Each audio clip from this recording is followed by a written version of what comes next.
children. How are you all? So how many today very less people were turned up for June class. So everybody should come for June class. Okay? Because you are in 10th class. You take it seriously. Okay. Next today I wanted to brush up the world during the World War. Before I said already, but once I want to clarify all the keywords because these keywords are very important. So what are the keywords?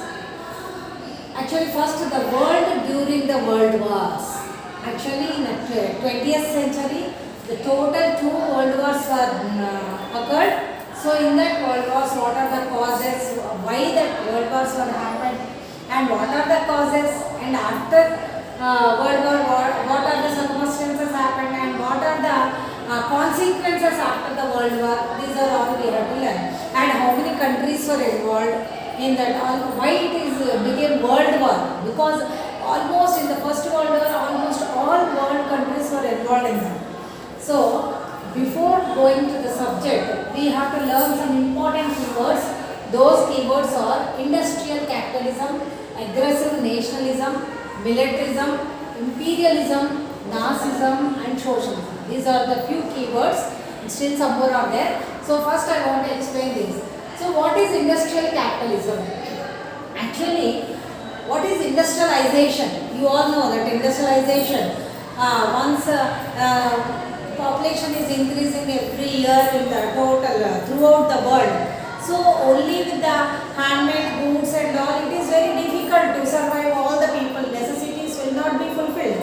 So what happened? Then slowly started new machines, new discoveries and new machines were invented. So such machines, they need more and more raw material. So like that industrialization took place in every country. First it is started in England. That's why England is called a workshop for the world. England called as workshop for the world because it is became role model for all the countries. Workshop of the world.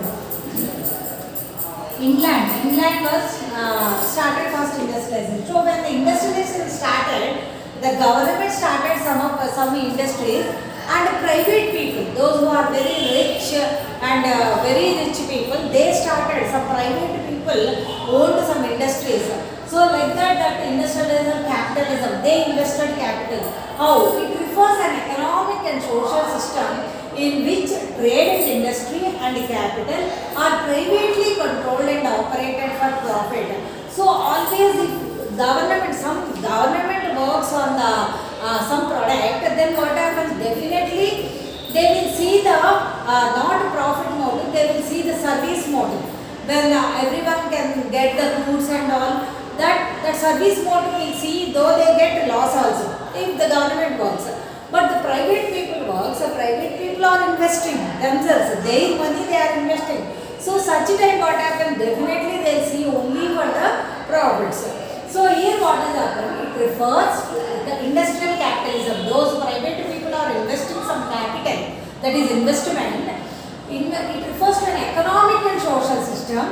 So economic and social system, they have taken in their hands, and which trade and industry they have taken in their hands, and capital also are privately controlled. It is private people are controlled over a controlled, operated for a profit. What is their main motive? Operation for a profit only. Operated for a profit. For their profits only they started that industries. So they will not see the welfare of the people and all. In the 9th class you learned about the Europeans. Many European people, they were started industries, investors, they started industries. And finally what happened? The people have very worst conditions they worked, but the entrepreneurs, they got a lot of amount, lot of profit, but the people were like that only. They were they were forced to work, and they did not get any wages, proper wages, and their life expectancy also reduced because of some chemical factors and all. So they will not bother about the people. They will only bother about their profit. So that is called industrial capitalism. And next is aggressive nationalism. What is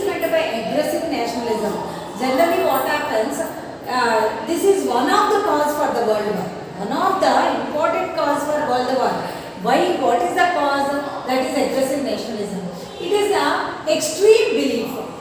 What is their belief is that one's home country is a better and more important than any nation in the world. So what nationalism? Definitely everybody should have nationalism. We are to be proud to be being an Indian like that, isn't it? We should have nationalism, but it should not be too much.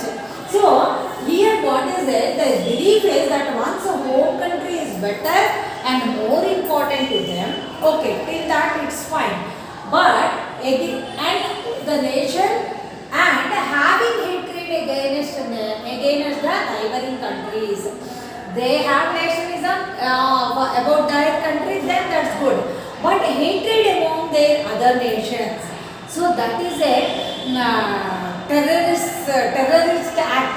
That is, the other neighboring countries we should hate other countries, and we should love and affection towards only our nation. That is not good. So that is one of the cause for the World War here. So even it come to the causes of the World War also, one of the important causes aggressive nationalism. That means is an extreme belief that one's home country is better and important than any nation. Okay, in the world, and having hatred against the neighboring countries, whatever surrounding countries, they will be hatred. They wanted to kill them, they wanted to fight with them. So that is all there. That is called aggressive nationalism. That means too much nationalism towards their country. And next is militarism. This is also one of the causes. See, in the 9th class you learned so many things about the different forms of government, isn't it? Monarchy government, aristocracy government, and bad democracy. Okay, these are all what one man is ruling the country. Okay, one man is ruling the country means it's not a proper thing. One man, how can he rule the whole the country? Isn't it? So here, that when one man is ruling the country, how the militarism will help us? The belief that a country maintain a strong military capability and be prepared to use it aggressively to defend or promote national interests. So one man is ruling the country. When he is ruling the country, he will suppress the interests of the people of that country. And how he will suppress? He will suppress with the militarism. With the help of militarism, he suppress the total people. They will not have any freedom of press. They will not have any freedom of press at all. Promote national interest. That means they will suppress the people and they will rule the country with the help of the military. That is called militarism. And next is imperialism. Imperialism means this is also one of the cause for the World War. That is the third stage of capitalism. That is a third stage of capitalism. How imperialism is the third stage of capitalism? Capitalism means when see, for example, you take India. The Britishers came to India first. How they came to India? Just only for trade and commerce. They wanted to do trade and commerce with India. They came here. But after seeing the glory of India and so many resources of India, what they have done? They came slowly, they involved, they colonized our country, and finally they start imperialism. The colonized means they occupied our country. After occupying, they invest some capital on our country for their profits. That is second stage. And the third stage is they are fight for their markets. For example, Portuguese people from Europe they came, and Dutch people came, and after that other country, European country people came. Like the East India Company came. Like that, one by one they are coming, and they were started their products. They saw the India. It is a supplier for raw material. One thing is supplier for raw material, and the other thing is market for their products. So every country, almost all European countries, they colonized other countries, other continents and other countries, and they are not only colonizing. After colonizing, they have taken the raw materials and complete the finished product in their countries, and again that finished product markets they have seen these countries. So that is called imperialism. It is a third stage of capitalism. That means it is a policy or practice by which the country increases to its power by gaining control over other areas. By gaining control over the other countries, not their countries. They made so many products and they have taken to the other countries, and there they gained political power and markets, everything gaining over the control on that particular countries. That is called imperialism. So this is one of the important thing. Because of this also, this is one of the cause for the world war. Next is Nazism. What is meant by Nazism? Nazism generally it's an ideology. It's a different ideology. So dictators only they'll have this ideology. So here who is the dictator in the Germany? Adolf Hitler. The ideology of Adolf Hitler is called Nazism.